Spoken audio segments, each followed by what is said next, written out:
Hey everybody, I am here once again, and we are waiting for a Donald Trump press briefing scheduled for the bottom of the hour originally, but then it looked like it was kind of rescheduled to quarter past, and nobody's in the room yet. But anyway, we have a live feed earlier than we typically do, so maybe. I mean, we just don't know.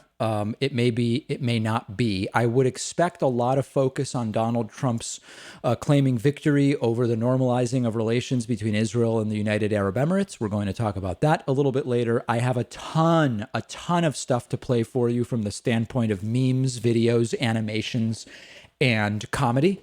And so we're going to get to that in a little bit. And I ended up not putting super chats up on the screen. Today's sort of like my last or second to last day in the bunker. And with the two monitors, normally I like to have 4 monitors for my streams. With the 2 monitors that I have, it's just difficult to do in a way that would give me access to all of the stuff that I need. So we'll be back to super chats on screen next week, but I still see them. For example, Paul JM just asked whether I'm finally used to the girth and width of my new microphone. This is actually the old microphone, but the new one is fine. Danny Thompson says 2 quick hits from today's events. Bad, Joe Biden looked and sounded really old today. Funny, Fox did not cut over until Kayleigh spoke, so they broadcast 0 of Kushner's preening remarks. Next is the misogynistic man-child. Yes, the tangerine terror, the mango menace, the orange orifice, maybe? I don't know. That's something.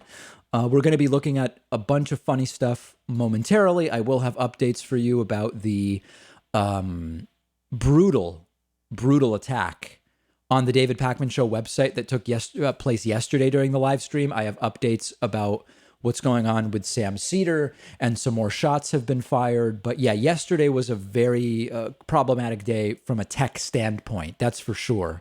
I've been muted this entire time. Oh my God. I've been muted this whole time again. Nobody's been able to hear me. Oh my God, I can't believe I did it again. I've been muted this whole time. No, I'm kidding. I know that I wasn't. People try to trick me into thinking I'm muted when I'm not. Okay, where do we even start today? Oh, I'm coming in a little hot, actually. Let me back away a little bit from the mic. Okay, should we go through some of the funny things I have? I mean, I want as many people as possible to see some of the. Let me do an update first on the fight for 1 million. We have now moved up another 3 days. So as of yesterday, we were scheduled to hit 1 million subscribers on YouTube on November 22nd.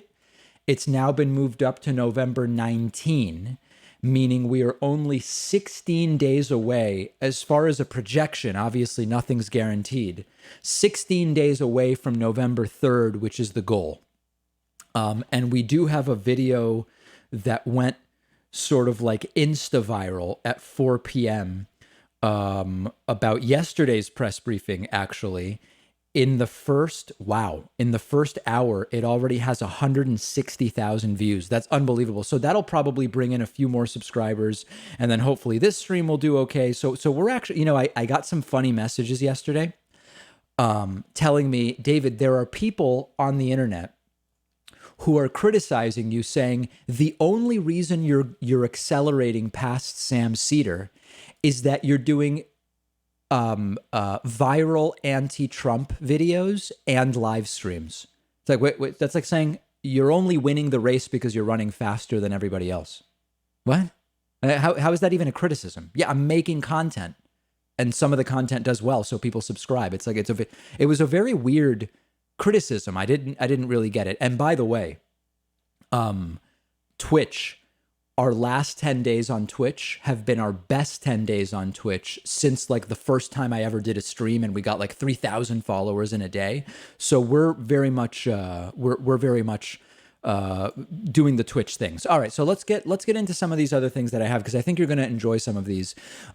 Here's a funny edit of what. Remember Monday when the Secret Service guy pulled Trump off of the stage? This is a user, me say smart words good, on our subreddit. Here's his, he found a different audio feed of the Secret Service guy. Take a listen. Jones are going to be, I mean, the way they're going, it looks like they're just about going to be topping records, hopefully soon. Excuse me? Sir, Paula Reed is here, and she's going to ask you another nasty question. Uh-oh, something's happening. They're pulling Trump out.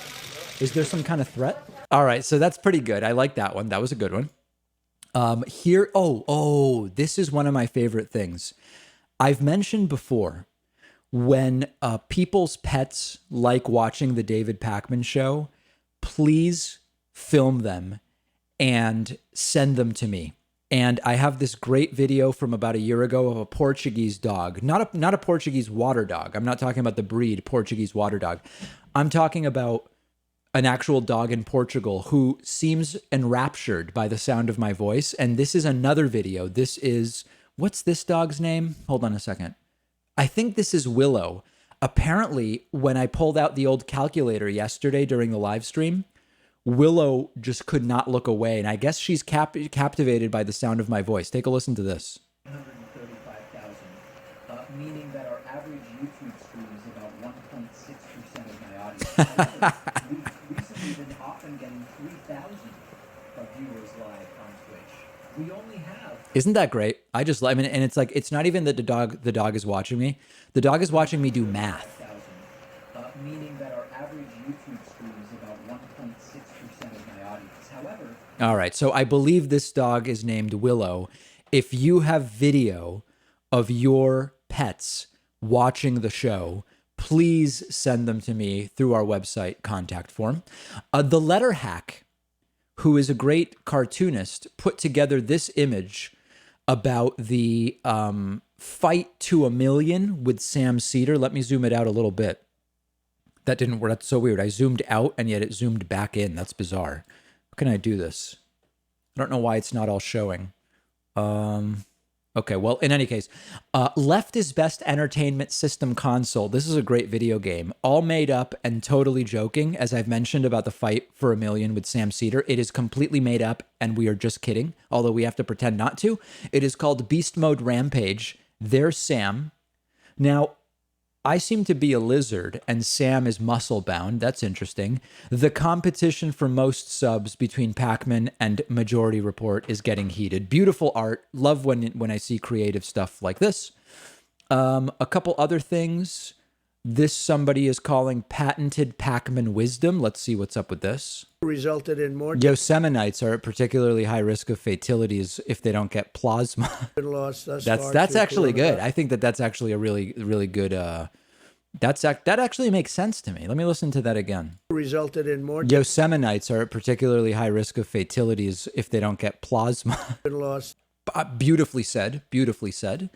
And then, okay. We can, I guess, do the stuff about the DDoS attack. Here's the DDoS situation. This is from yesterday's stream as well.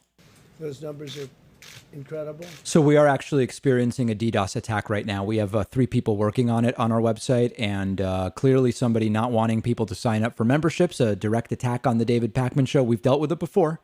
We have people working on it, but we are under a DDoS attack as we speak. Yeah, very important disclaimer that I issued yesterday. So now I want to be really clear. I mentioned yesterday that our website was getting hit with a DDoS attack from 2 Indian IP addresses. I'm not saying Indian hackers were the perpetrators. All I'm saying is whoever was executing the DDoS attack by submitting thousands and thousands of bogus requests to our website, was using Indian IP addresses. It may have been merely to mask their actual location. So we ended up having to mobilize some resources during yesterday's stream. We did eventually get the website back up and running yesterday. 120 people tried to sign up for memberships when the website crashed. Only about 30 were actually able to. So it was a bit of a bummer, but I think maybe some of those people will sign up today. I do want to say thanks to Spudnik19 for gifting 5 subscriptions on Twitch, as well as thanking Liquid Ice for the subscription, Raziel Vic 412, His Right Hand, Menace DQ, Extra High, and a whole bunch of other really great people. Over on YouTube, a lot of super chats coming in. Albix Raruni wants to know whether pets count in the race to 1 million subscribers. Pets can't consent to contracts, and thus they can't have Google accounts, meaning you can't sign up for my YouTube channel. Pets can't sign up for my YouTube channel, unfortunately. I want to do it clean. Lee Buddy says, honestly, David, knowing what you know now, what would be the top 2 questions you'd ask Trump in an interview after his inauguration? Curious, honestly. I haven't thought about that. I mean, there's no way Trump would ever consent to an interview with me, so it's not something that I've thought about. Waller is me wants to know, from the standpoint of future events, considering Trump supporters show elements of cult behavior once their leader is out, how will they influence the Republican Party moving forward? Will they stay politically involved? I don't pretend to know the answer to that. And I gave a few of my thoughts on that last week in terms of whether the anti-Trump versus the Trump pro-Trump Republican Party separate, and how and to what degree they remain engaged after the presidency is over. We're going to have to wait and see on that. Johnny Minogue says, hi from a socially distanced M Street Beach. Have you been here before? I've been to M Street Beach. I've been to, what's it called? Pleasure Bay. And every little beach area there has some kind of name. There's a cove and Sullivan's Seafood. I've been all over that area. Yes, absolutely. Let's see. JHWH sent a sad super chat saying, my husband, 38 years old, with whom I've had a relationship for 18 years, is considering leaving me, 32 years old, for a 17-year-old. No advice needed, just venting. If that's true, that sounds difficult. That sounds difficult, and I'm sorry to hear that. Let me say thank you to a few new members before I forget. Noah Sauger is new member number 1. Janet Burrell is new member number 2. Whoa, that was weird. I went off screen. Cody Strickland is new member number 3. Christian Scardina is new member number 4.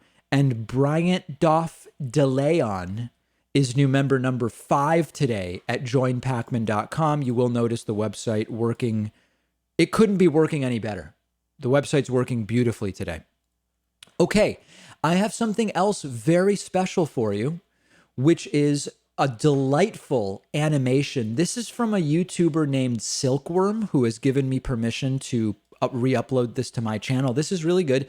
This is a sort of compilation of the recent...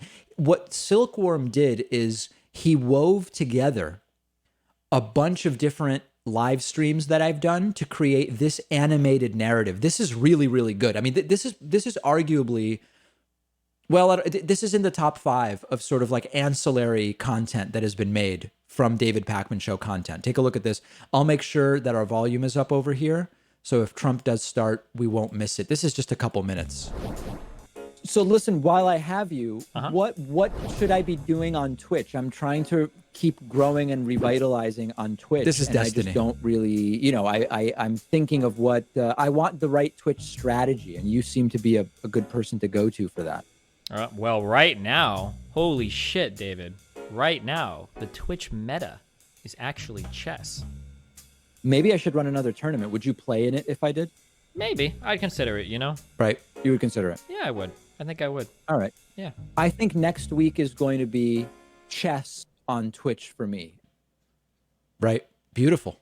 And all 16 players have been announced, right? This is Hikaru. Yes, I announced them earlier on the stream. Most had already been announced, but the last 2 were announced on. Stephen Kenneth Destiny Bennell II would be an interesting player in the tournament. Yeah, I mean, I feel like your politics and the way you explain things is a little bit better, honestly. Like, really? Oh my God! Clip that! Jeez, holy shit! We've got to clip that. Saying.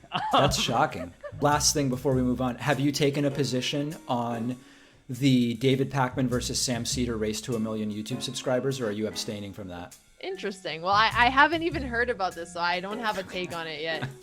It stirred up the progressive media space dramatically. My hot take is that if you're botting, it would show in your engagement levels, and it probably isn't. So. Right. All right. Well, good. I feel like I think I had a cold take, though. I'm sorry. I could have been a little bit more spicy. I'll think about it and send you a clip. You don't need.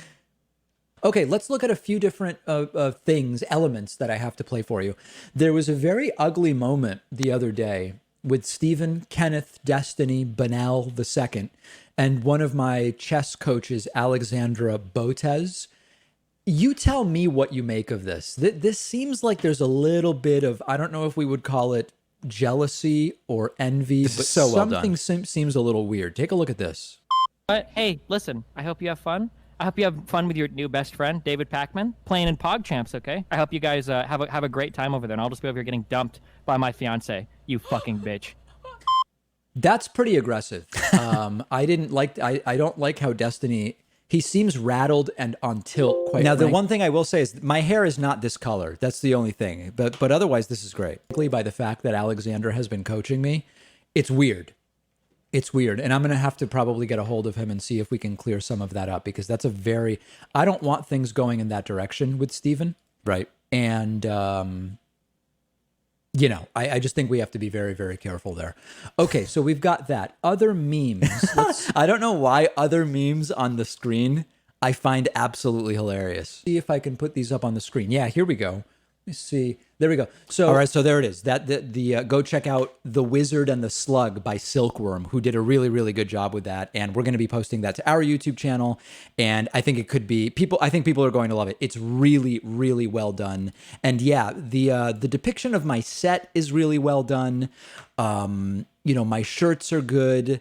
I believe that Hikaru is a new character for Silkworm. I don't know that Hikaru has been in these before. So really, really just such creative derivative content. Ancillary. I don't know if I should call it ancillary or derivative content, but really good stuff. Very good. Okay. This press briefing was originally scheduled for 5:30.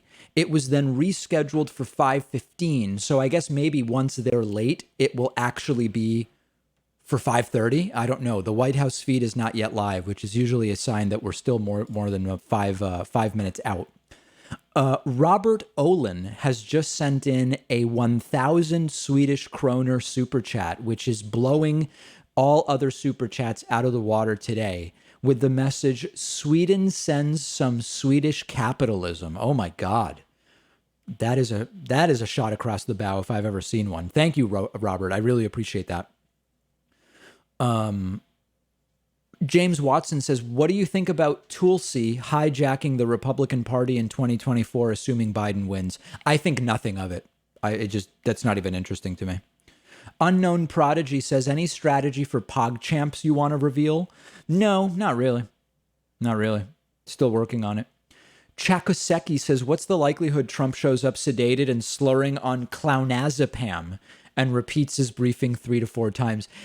What do you guys think was going on yesterday? There was a point at which Donald Trump reread 3 or 4 different sections of his press briefing 3 or 4 times, and it wasn't clear whether he meant to. It was like it was on repeat. And in fact, the Recount did an interesting video. Let me pull this up. It wasn't just our impression that Donald Trump was repeating exactly the same stuff that he had been saying since April or May about the virus. Take a look at this video that the Recount did. This was pretty interesting. It's on my show today.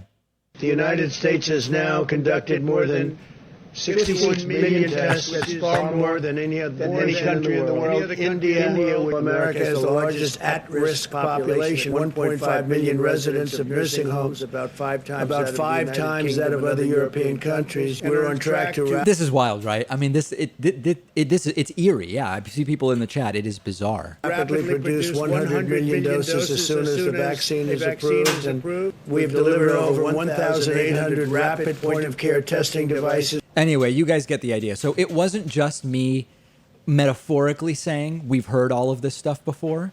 We really had. And they're just repeating a lot of that stuff. I see a ton of people saying they sent that to me and I didn't give them credit. A ton of people sent it to me. And I came up with it on my own. We do have a Swedish battle going on right now via Super Chat.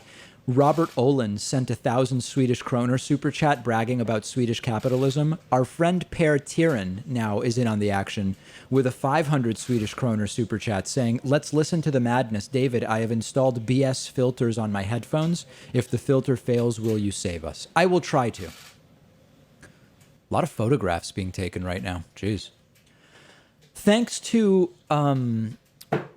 Super 60 Vox for subscribing with Twitch Prime. I appreciate that. And let me now actually thank, oh boy, Kaylee McEnany, some dude I don't know. That's Scott Atlas.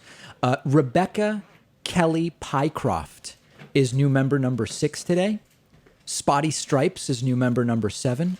James Malone is new member number 8. Jeff Liebrick is new member number 9. This is the time to get them in, my friends. JoinPacman.com. Thomas Paquette is new member number 10. Kevin McDonald is number 11 today. Wow.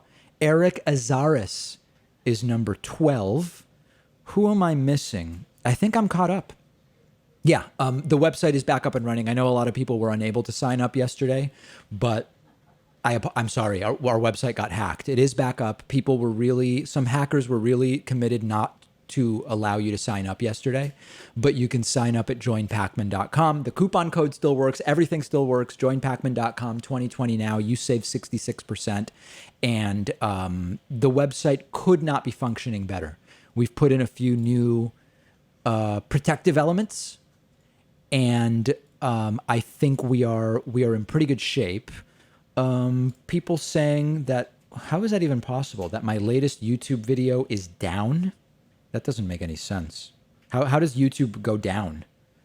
No, it seems to be up. It has 200,000 views in the first 90 minutes. That's insane. Everything seems fine on YouTube, guys. It's really weird. Okay. Then what else do we have going on? I already addressed the fight for 1 million subscribers. The latest count is... Oh, here's Trump. The latest count is we're at 938,000. That's where we are. All right, let's listen and see what we got today. Let's get some volume. Thank you very much. It was just announced by Attorney General Barr that they've caught the killer of Legend Tefero. Horribly shot, young man, wonderful young man. And we have this just came out 2 minutes ago. So Attorney General Barr just announced, as you know, we named Operation Legend after Legend Tefero, where we're going to be helping out and are in the process of helping out cities throughout our country that have difficulty with crime, in particular certain types of crime. So that's really good news. They caught the killer of Legend. Today we saw Joe Biden continue to politicize a pandemic and to show his appalling lack of respect for the American people. Give me a break. At every turn, Biden has been wrong about the virus, ignoring the scientific evidence and putting left-wing politics before facts and evidence. Sleepy Joe opposed both the China and the Europe travel bans. You know that. He opposed the China travel ban that I instituted very early and the Europe travel ban that I instituted quite early. If he had followed, if we went after and listened to his advice, hundreds of thousands more people would have died. This is according to many people. I believe that Dr. Fauci agreed with that. He said that President Trump made a great decision when he put the ban on China. Joe Biden wants to... I have not altered the color of Trump's skin with any kind of color balance or anything like that, no. ...this community based on his policies. He wants to have ridiculous open borders. I've been saying from the first day I started campaigning for this great office that you have open borders, you don't have a country. You don't have a country with open borders. So he wants open borders. The Democrats want open borders. Just not true. And Nobody if you take does. a look at our southern border, we would have criminals. It's not even been alluded to. The wall is getting close to 290 miles long, and it's having a huge impact. So we disagree with him on that. That's one of the many things that we disagree with. But while Joe Biden would allow rioters and looters and criminals and millions of illegal aliens to roam free in our country, no, he wouldn't. He wants the federal government to issue a sweeping new mandate to law-abiding citizens. He wants the President of the United States, with the mere stroke of a pen, to order over 300 million American citizens to wear a mask for a minimum of 3 straight months. I guess this just happened. What is he talking about? What? No matter where they live and no matter their surroundings, because different states are much different, both in terms of the atmosphere itself and also in terms of... Also, if that were true and it ended the pandemic, like, wouldn't we all just do it? But it's not. I've not even seen that. I've not seen Biden say that at all. The president has to issue such a mandate, or how federal law enforcement could possibly enforce it, or why we would be stepping on governors throughout our country, many of whom have done a very good job, and they know what is needed. Also, many of our 50 states are doing the job at a level that, frankly, people are really surprised, including foreign governments that are calling us constantly and asking for advice. So I want to just say our governor... If anybody's asking for advice, it's for what not to do the opposite of what this guy tells them. And myself and everybody else that's been going. We have Scott now involved, and so Scott, congratulations, but you'll be working with a lot of governors. You've already Scott started. Atlas. And Dr. Fauci and Dr. Birx. If the president has the unilateral power to order every single citizen to cover their face in nearly all instances, what other powers does he have? Is this another straw man? He refused, Biden, to take questions. He couldn't answer any of them. Couldn't answer the questions. He refuses to take questions. He never takes questions. I take questions. He never takes questions. And Trump probably shouldn't be taking them, but they're not that difficult. Some can be nasty, but they're not that difficult. Nasty. But he never takes questions. So he just, I guess, left. I didn't see it, but I guess he just left the podium. Put it in your minds. My administration has a different approach. We have urged Americans to wear masks. And I emphasized this is a patriotic thing to do. Maybe they're great, and maybe they're just good. Maybe they're not so good. Yeah, they're bad. But frankly, what do you... Even if they're bad, Trump says he has no idea. They might be bad, but he's still suggesting you wear one. We do, and we've been saying wear them when it's appropriate, especially in terms of social distancing, if you can't distance enough. And what do you have to lose? But again, it's up to the governors. It's like with hydroxy, right? We want to have a certain freedom. We want to have a certain freedom. That's what we're about. At the same time, we also understand that each state is different and is facing unique circumstances. You have very, very different states facing very unique differences and circumstances. We've entrusted the governors of each state, elected by the people, to develop and enforce their own mask policies and other policies following guidance from the federal government and CDC. What's interesting is that either way, it would be up to the governors to do a policy on masks. The complaint is that Trump didn't early enough urge governors to put in place guidelines. But we did not need to bring the full weight of the federal government down on law-abiding Americans to accomplish this goal. Americans must have their freedoms, and I trust the American people and their governors very much. I trust the American people, and the governors want to do the right thing to make the smart decisions. And Joe doesn't know too much. Unlike the Biden approach, our approach is guided by science. That's why we're focused on protecting the high-risk Americans. That is why we're delivering effective medical treatments to dramatically reduce the fatality rate. And that is why we're... Yeah, I'm not blurring Trump's hair, for people asking if I've put a blur filter on his hair. You'll see that, I think, very soon.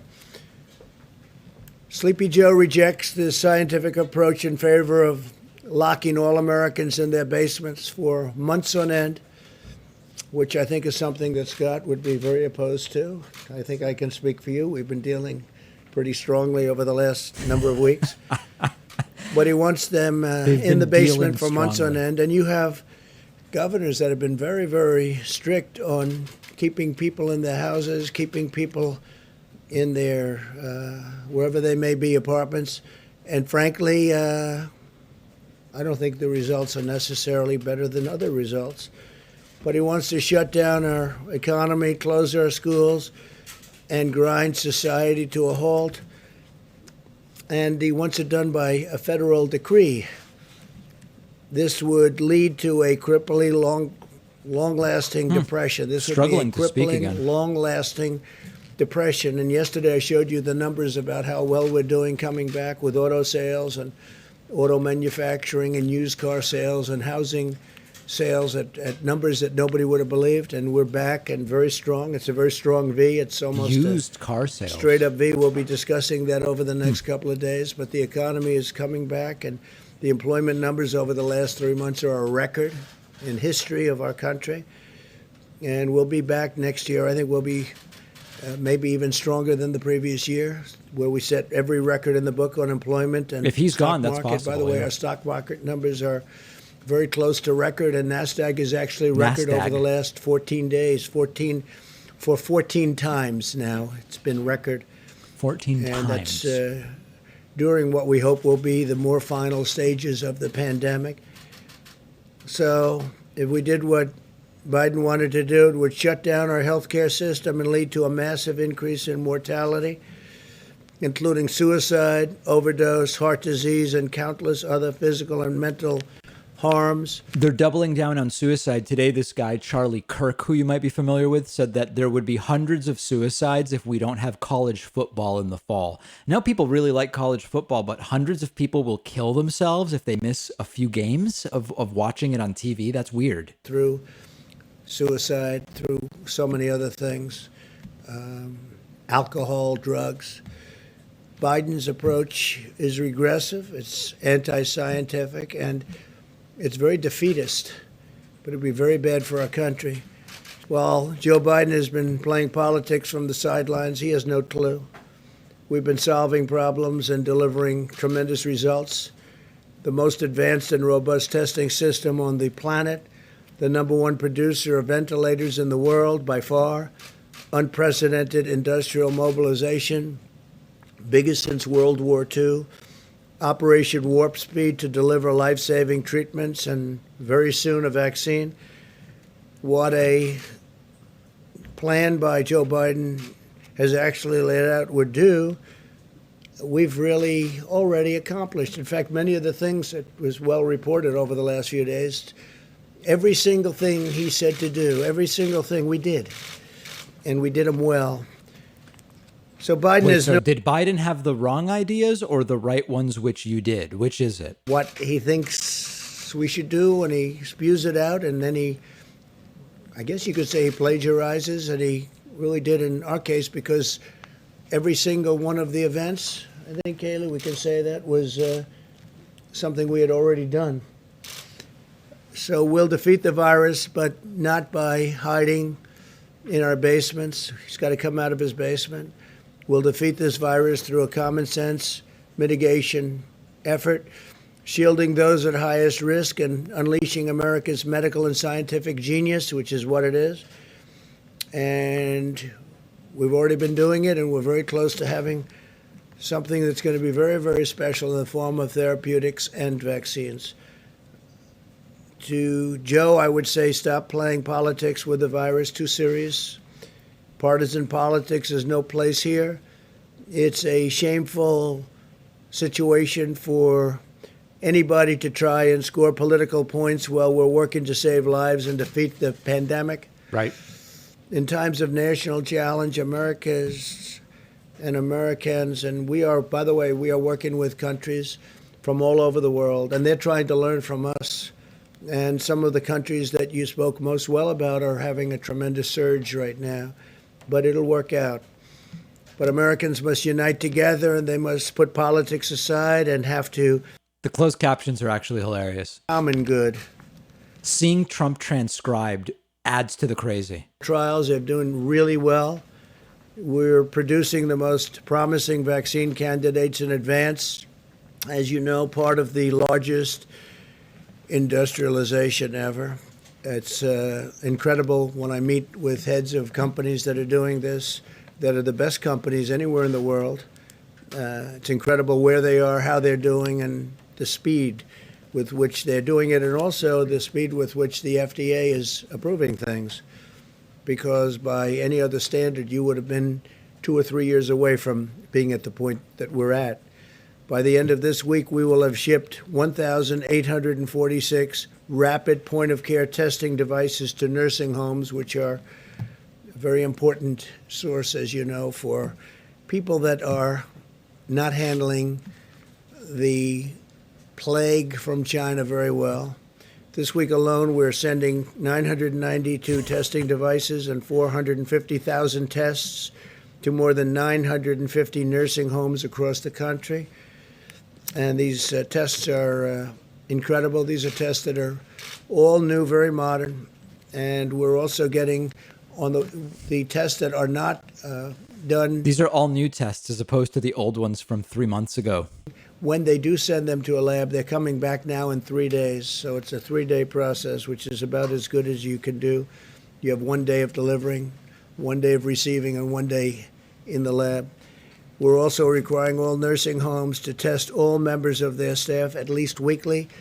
By unleashing America's scientific genius, we have delivered effective treatments. The case fatality rate for Americans over 70 has declined by about 85%. That's a fantastic number. It's declined. That's case fatality. It's declined by 85%. Europe has seen 40% more excess mortality than the United States compared to a non-pandemic year. So you hear the numbers, and those numbers are very interesting, but that's the way it is. We continue to urge all Americans to wash your hands, socially distance, wear a mask when necessary, and when you cannot, distance and protect, very importantly, the vulnerable. Protect people that are older, and especially people that have problems with heart or diabetes or some other problem. Earlier today, very exciting news, very big news all over the world. They're talking about it all over the world. It was amazing. We finalized a historic peace agreement between Israel and the United Arab Emirates. After half a century, Israel and the United Arab Emirates will fully normalize their diplomatic relations. Nobody thought this was something that could happen for a long time. This is the most important diplomatic breakthrough since the Egypt-Israel peace agreement was signed over 40 years ago.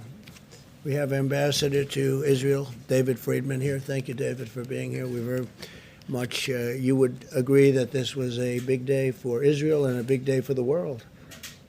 Good. Thank you, David. You've been fantastic, too. Fantastic ambassador. Thanks, David. And representative of our country. Thank you very much. The deal that was reached today will enable Muslims to have far greater ability to visit many historic sites in Israel and to peacefully pray at the Al-Aqsa Mosque, which is very important to them, which they've wanted to have access to for many, many decades. This is a monumental step to forging ties of cooperation in the Middle East, and I think you're going to have other countries come forward. I can tell you we already do, and they want to make a deal. You could have peace in the Middle East. It would be fantastic. Israel is also suspending settlements in the West Bank, which is a big deal, a bold step toward achieving peace. Israel and the United Arab Emirates have also agreed to immediately expand and accelerate scientific collaboration to develop effective treatments and vaccines to defeat the China virus. They've both been hit. Virtually every country has been hit, 188 countries, and to save lives in their region and in their world. So they are working very much on the vaccines also with us. And again, some very good news is going to take place with respect to that. Our unprecedented diplomatic engagements laid the groundwork for this historic peace agreement, which was just announced a little while ago today. We will not rest as we continue to work toward a world of greater harmony and prosperity for all. I want to thank Prime Minister Benjamin Netanyahu of Israel and Crown Prince Mohammed bin Zayed of the United Arab Emirates, two fantastic people for their vision and their leadership, and I look forward to hosting them at the White House very soon to formally sign the agreement. We'll probably be doing it over the next, I would say, 3 weeks, and they'll be coming to Washington. So that was a tremendous day. That was a tremendous thing that happened, and it's a great sign. We have a lot of other interesting things going on with other nations also having to do with peace agreements. And a lot of big news is coming over the next few weeks. And I'm sure you'll be very impressed. And more importantly, it's a great thing for our country, a great thing for the world.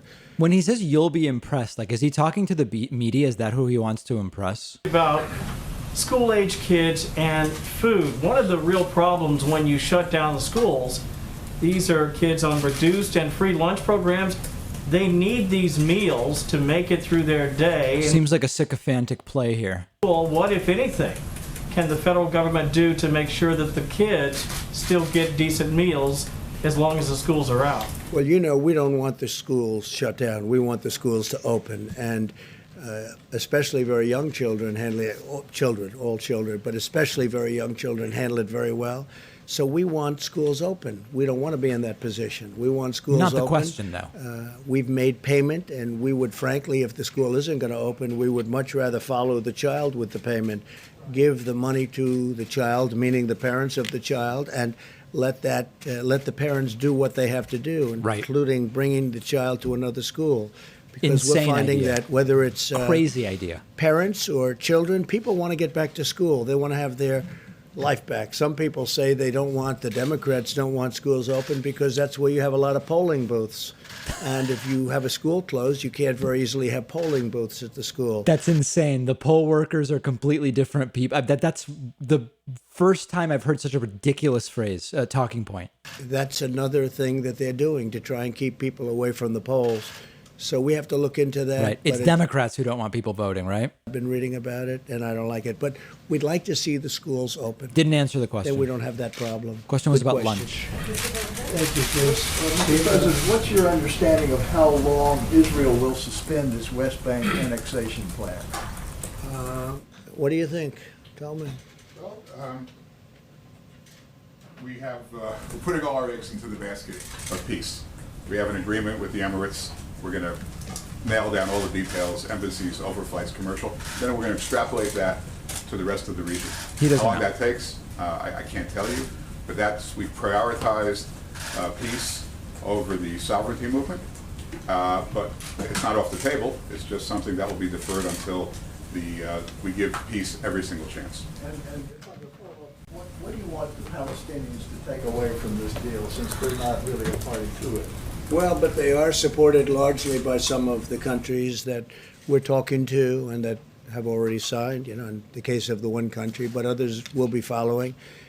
This is just like Trump's so clueless, there's not even anything to comment on. Without saying it necessarily yet, I think they very much want to be a part of what we're doing. And I see ultimately the Palestinians, I see peace between Israel and the Palestinians. I see that happening. I think as these very big, powerful, wealthy countries come in, I think the Palestinians will follow quite naturally. Yeah, please. Do you believe that a deal could have been reached without Israel's agreement to temporarily suspend annexation? Say it again. Could you make it louder? Do you believe that a deal could have been reached without Israel's agreement to temporarily suspend annexation? I don't even know that question makes sense. David, it's interesting.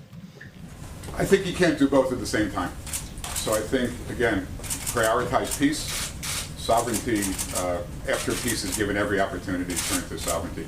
I don't think the two could have been done at the same time. And have you asked Israel to permanently consider abandoning annexation? No, this is a temporary process. There's been no request. Okay, please, Caitlin. Mr. President, this morning you said that you do not want to fund the U.S. Postal Service because Democrats are trying to expand voting by mail. So I've got two questions for you. One, are you threatening to veto any legislation that includes funding for the post office? No, not at all, no. So you would sign something that does include funding? A separate thing, I would do it. But one of the reasons the post office needs that much money is to have all of these millions of ballots coming in from nowhere, and nobody knows from where and where they're going. Ballots coming in from nowhere. Caitlin in Virginia, it was 500,000 applications coming in, going all over the state. Nobody even knows where they came from. You saw what happened in New York, which was a disaster with Congresswoman. Remember, no one's even alleging fraud in New York. Maloney. It was a basic disaster. And you see Paterson, New Jersey, what's going on there. And we can give you many other locations and sites. What has happened is that's part of a big negotiation. That's actually small part of a big negotiation to get more money to people that it wasn't their fault. It was China's fault. And post office is part of it. Another part of it is they want $3.5 billion just for the ballots themselves. Why it's so much, I don't know, but that's what the Democrats want. But if he has no the idea. bill isn't going to get done. Notice he hasn't asked anyone. He just keeps repeating the same talking point. And that would also mean that the $3.5 billion isn't going to be taken care of. So I don't know how you could possibly use these ballots, these mail-in ballots. Absentee ballots, by the way, are fine. But the universal mail-ins that are just sent all over the place, where people can grab them and grab stacks of them and sign them and do whatever you want, that's the thing we're against. That's precisely the problem, is that you're saying you do not want to give this post office funding in this coronavirus legislation. They say they need it so they can be prepared. So if the pandemic is still going on in November when the election happens and people don't feel safe to go vote in person, they can vote by mail, and it can be safe and it can be secure. Question's too complicated. I can understand the post office, and if we could agree to a bill, the overall bill, which is obviously a much bigger number than just the post office, that would be fine. But they have the post office as one of their requests. It's their request. Right, but this morning you said you were against it, didn't you? I'm only against, what I'm against is I'm against doing anything where the people aren't taken care of, and the people aren't being taken care of properly. We want people to get money. It wasn't their fault that they got shut down. They got shut down by China. So whether it's we want the people to get money so that they vote for me, not to make it easier to vote if they might vote for the other guy. $3.5 billion just for the universal mail-in ballots, but they're not willing to make a deal. These are 2 points within a very big deal.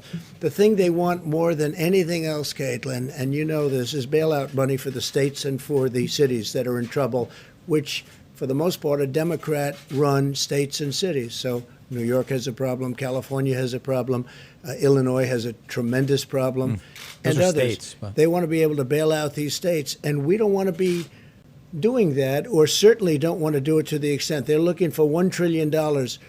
We don't want to be doing that. Please, go ahead. I'm just really confused, because this morning you said they need that money in order to make the post office work so it can take all these millions and millions of ballots. And you said that would be fraudulent. So it sounded like said you're blocking. No, I said it will end up being fraudulent because if you look at what's happened over the last few weeks, just look at the few instances where this has happened, it's turned out to be fraudulent. Well, if you look at New York, it was fraudulent. If you look at Paterson, New Jersey, it was fraudulent. Of course there is. The whole thing is a mess. In fact, Carolyn Maloney's opponent he's gone crazed. He said they took the election away from him, and he may be right. I think they should redo that election. And if you look at Virginia, it's terrible. Look at some of the things that have happened in California. Crazed. Look at California, where they found 1 million non-eligible voters. That was done by Judicial Watch, Tom Fitton and Judicial Watch. Completely bomb-throwing right-wing outlet. We have to have an outlet. honest election. And if it's not going to be an honest election, I guess people have to sit down and think really long and hard about it. But if the post office, if they're not going to approve a bill, and the post office therefore won't have the money, and if they're not going to approve a big bill, a bigger bill, and they're not going to have the $3.5 billion for the universal mail-in votes. He's going to have to go to OAN next. Votes. What would mean is the people will have to go to the polls and vote, like the old days, like 2 years ago, 3 years ago, 4 years ago. They have to go to the... It doesn't say anybody's taking the vote away, but it means that the universal mail-ins don't work. Absentees do work. It's a very different thing. An absentee where you make an application and you send it in, they send you a vote, it's different. Yeah, no, but, it's not. So, Caitlin, I'm not saying anything wrong with voting. I want them to vote. But that would mean that they'd have to go to a voting booth like they used to and vote. Even if they don't feel safe voting in person, people want to vote by mail because... Well, they're going to have to feel safe, and they will be safe, and we will make sure that they're safe. And we're not going to have to spend $3.5 billion to do it. And when you go to a voting, it would be wonderful if we had voting ID, and some states have that, and some When I states go to a don't voting, I because bring they can't ID. get it passed. Most states want it. But we want people to vote, But we want people to vote, so when they vote, it means one vote. It doesn't mean ballots all over the place. You saw what was happening in Virginia, where in winter I walk around with a big puffy coat just stuffed full of ballots. They had them named after dogs. They had them named after dead people. Dogs. We want to have an accurate vote. I'm not doing this for any reason. Maybe the other turns out to be my advantage. I don't know. I can't tell you that.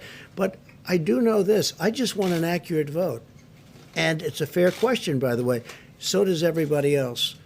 Okay. Yeah, in the back. Mr. President, how does the accord today between Israel and the UAE help struggling and persecuted Christians in the Middle East? Help what? How does it help struggling and persecuted? He was looking at Caitlin Collins and signaling something to her. That was bizarre. Right, and you're right about that. Christians have been persecuted by some countries in particular in the Middle East. And I think this is a big start. It's going to be a very strong start, very powerful start. And it's something that I will tell you, I've told David and I've told every one of our negotiators, if you look at the way Christians have been treated in some countries, it's beyond disgraceful. It's if I had information and if I had absolute proof, some of the stories that we've heard, which is not easy to get, start bombing people. I would go in and do a number to those countries Right. like you wouldn't believe. Yep. What they do to Christians He'd in the kill a Middle bunch of East, people. and it's disgraceful. It's disgraceful. You're right. It's a very big part of the overall negotiation. And as countries come in, for instance, UAE has agreed very strongly to represent us. I think they will very well with respect to Christianity, because in the Middle East it's not treated well. It's not treated well at all. It's treated Represent us. horribly and very unfairly, and it's criminal what's happened. What? And that's for many, many years. I think it's a great question and it's a very unfair situation. Please go ahead. Thank you, Mr. President. Larry Kudlow said that there's a routine check-in call with China on the Phase 1 trade deal. My question is, what if they bring up TikTok and also WeChat? Would you instruct your team to engage them on that executive We have a order you just- deadline of September 15th, and whether it's Microsoft, I understand, and others are negotiating. We also said that obviously it's worthless if we don't allow them into the country. So we said that the United States Treasury is going to be getting something out of this deal, something very substantial. But what we want is total security. But we have a deadline of September 15th. So I know Microsoft and others are very interested in it. But that's our deadline. And it has to be proven to be totally secure. We don't want to have any information going into China with what we've been through. And I have to tell you, you talked about the deal. You mentioned the Phase 1 deal. Well, the Phase 1 deal, it's a very interesting situation because you've been hearing the largest order of corn in history, the largest order of soybeans, the largest order of beef. God. They've done more than they've ever done. So you're going to have to figure that one out. With where I'm coming from, I could have, because they see my attitude. My attitude toward China is not friendly. No. He needs an attitudinal adjustment. Gone into orders that are extremely large, and our farmers are very happy. But with what they did with respect to the pandemic, Not what I'm hearing. the plague that came in from China, it just is a different feeling. It was an incredible deal, but I have a very different feeling. But they are giving the Midwest, our farmers, among the largest orders they've ever seen. Somebody told me today, Bob Lighthires, that it's about 40% of what they're selling now is going to China. So maybe they're trying to make me change my mind a little bit. What? Because you know my attitude on China, and it hasn't been very good. Well, we're not talking to them. No, we're talking to the companies. In theory, it's a company, but it's a company within China. That means China. And the deal will have to be substantially beneficial to the United States. Not everything and is we about need total Trump. He security. thinks it is, but... Okay. Mr. President. Yes, Mr. President, can you say whether you yourself think that annexation should be off the table for Israel, and if so, have you communicated that to Well, not off Prime the Minister? table. No, it's something they've discussed, but Israel has agreed not to do that. I mean, more than just off the table. They've agreed not to do it. And I Well, think but that was it's very not off the important, table. and I think it was a great concession by Israel, and I think it was a very smart concession by Israel. But David, do you have anything further to add on Prime that? Minister was pretty clear today at his own press conference that he considers this to be a temporary suspension and that the deal would still be open to him at some point in the future. I'm asking what you think he should do. Should he Well, actually right now, write it all I off? can say, it's off the table. So I can't talk about sometime into the future. Well, but it's not. It's what he seems very confused. Is that a correct statement, Mr. Ambassador? Yes, the word suspend was chosen carefully by all the parties. Suspend, by definition, look it up, that means temporary halt. It's off the table now, but it's not off the table permanently. Go ahead. Thank you so much. Just to follow to some of the questions that Caitlin was asking, you said you do want an accurate vote. Would That's you right. direct the Postmaster General to reverse some of the policy changes that have No, occurred not at there all. in order to prevent delays? No, I wouldn't do that at all. No, I want the post office to run properly. Well- but which makes sense. They would need a lot more money if they're going to be taking in tens of millions of ballots that just come out of the sky from nowhere. And so So they that's actually not true. The post office could have handled the ballots no problem. The post office handles a crazy number of of pieces of mail. If you kneecap them, then you might cause a problem. states that are run by governors who happen to be Democrats who have not done a good job for many, many years. And those are states that owe a lot of money and need a lot of money, and they're talking about $1 trillion. So the post office and the $3.5 billion for the votes themselves, which sounds like a lot of money they're looking for. $3.5 billion. Think of that, $3.5 billion to have mail-in ballots. Again, absentee good, universal mail-in very bad. Taking a step back, one quick follow-up. Given that the negotiations are still ongoing about whether to get more money to the Postal Service, why not put more resources and more money yourself? Find a way to do that to make sure there is a Well, they free can and do it fair very easily. All they have to do is make a deal. If they make a deal, the Postal Service is taken care of. The money they need for the mail-in ballots would be taken care of if we agree to it. That doesn't mean we're going to agree to it. But all they have to do is make a deal. But again, more important to them is not that. That's a lot of money, but it's small time compared to the other. What they want to do, and very, very strongly what they want to do, is bail out cities that are run by Democrats and have been for many years. What on And these earth? cities and states have done very badly, and they desperately need money for that. And we're open to something, but we're not open to the kind of money that they need. Go ahead, please. Mr. President, very quickly, my question for you is just what are Just you 1 doing- second, please. Go What are ahead. you doing as president to make sure there is a free and fair election? That the what? What are you doing as president to make sure there is a free and fair election? So everyone talks about Russia, Russia, Russia. They talk about China, China. They talk about all of these different countries that come in and run our elections, which is false. But what they don't talk about are things like very loose mail-in ballots, universal in nature, that frankly Russia, China, North Korea, Iran, all of these countries that we are reading about, hearing about, and in some cases they're writing about intelligence-wise, these countries can grab those ballots or print forgeries of those ballots, and they would go out and they would have a field day. Here's a little secret. They could do it with an absentee ballot too, which he says is fine. A country like a China or a Russia or a North Korea or Iran, I hear Iran too, that was part of the report. This would be very easy for them. This is much easier than, well, we have been very strong. Now, if you remember, President Obama was informed about Russia by the FBI in September. The election was in November. President Obama decided to do absolutely nothing about it. People don't mention that very much anymore. That's a lost fact. But he was informed very powerfully that they're going to do, and President Obama did nothing. We have done a lot, and we've really shored it up. But what people can never prepare for are millions and millions of mail-in ballots, because they can be forged, they can be captured, they can be taken. No, well, that's a very hard thing to do. We have to make sure that we can do that. Please. Mr. President, after 3.5 years, do you regret at all the lying you've done to the American people? All the what? All the lying, all the dishonesties. That who has done? You have done. Oh, man. Tens of Yeah, thousands. go ahead, please. Oh, boy. Go ahead. I wanted to ask about the payroll tax Go ahead. cut.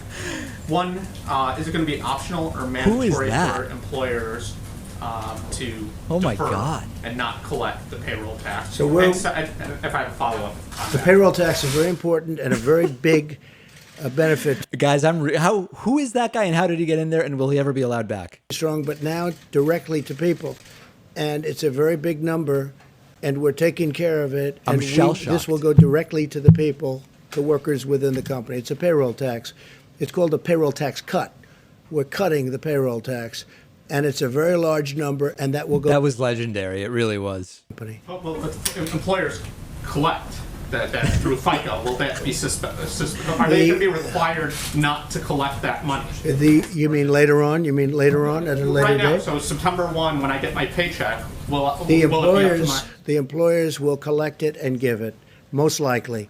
The employers will collect. Trump seems rattled by that, huh? Please go ahead. Mr. President, I have 2 questions. The first one on domestic politics. There are claims Can't understand a There word are you claims said. circulating in social media that Kamala Harris is not eligible to run for vice president because she was an anchor baby, I quote. Do you or can you definitively say whether or not Kamala Harris is eligible, meets the legal requirements to run as vice president? So I just heard that. I heard it today. This is the new birtherism. The requirements. And by the way, the lawyer that wrote that piece is a very highly qualified, very talented lawyer. I have From no a pro-Trump think tank. I would have assumed the Democrats would have checked that out before she gets chosen to run for vice president. This is the new birtherism, guys. Serious. You're saying that they're saying that she doesn't qualify because she wasn't born in this country. She was She born. was born in this country, but her parents did not. The claims say that her parents did not receive their permanent residence at that Yeah, time. I That's don't not know even the assertion. This about is it. I'll so take a idiotic.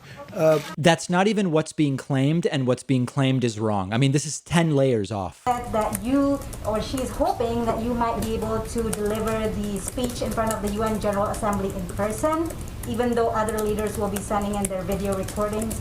Can you confirm that? Yeah, I'm thinking about going directly to the UN to do the speech. A lot of people will not, because of COVID, will not be able to be there, as you know. But I think it's appropriate if we can do it, I'll do it directly. And again, this will not be like in the past because some countries won't be able to escape the problems they're having. You know, countries are having a tremendous problem with the China virus. So we'll see what happens. But I would prefer doing it. I can do it the other way. I can do it viral, as they say. I can do it in that What? form, but I'd rather be at the United Nations. Viral? I think it better represents the country. Also, I feel sort of at least a semi-obligation as the President of the United States to be at the United Nations to deliver what will be an important speech. Would you still do it if the room is empty?